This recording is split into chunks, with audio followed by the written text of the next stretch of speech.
Hi అండి, welcome back my channel. ఇంకొక function వీడియోతో అయితే మీ ముందుకు వచ్చేసిన. తనేమో మా అమ్మాయి, మా ఇంట్లో ఫంక్షన్ ఇది. మా పెద్దమ్మాయి అనమాట, మా బావగారి కూతురు. చూడండి ఎంత అందంగా ఉందో.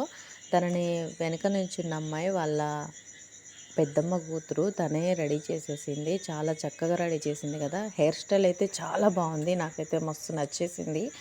ఇంకా మా అమ్మాయి అయితే అప్పుడే పెద్దదైపోయిందా అనే ఫీలింగ్ మాలో చాలా కలుగుతుందనమాట. తనను చూస్తూ మేమందరం చాలా హ్యాపీగా ఫీల్ అయిపోయాము. ఇంకా మా కళ్ళ ముందే పెరిగిన అమ్మాయి కాబట్టి అప్పుడే పెద్దదైపోయిందా అమ్మో అంటూ మేమైతే చాలా నవ్వేసుకున్నాము. ఫంక్షన్ అయితే చాలా చిన్నగా జరుపుకున్నాము, ఓన్లీ ఫ్యామిలీ వరకే జరుపుకున్నాం అనమాట. ఇంకా ఫ్యామిలీ వరకే కాబట్టి బాగా హడావుడి అంటూ ఏం లేకుండా మంచిగా చాలా అంటే చాలా కూల్గా జరిగింది ఫంక్షన్. మాకైతే చాలా హ్యాపీగా అనిపించింది. వీడియో నచ్చినట్లయితే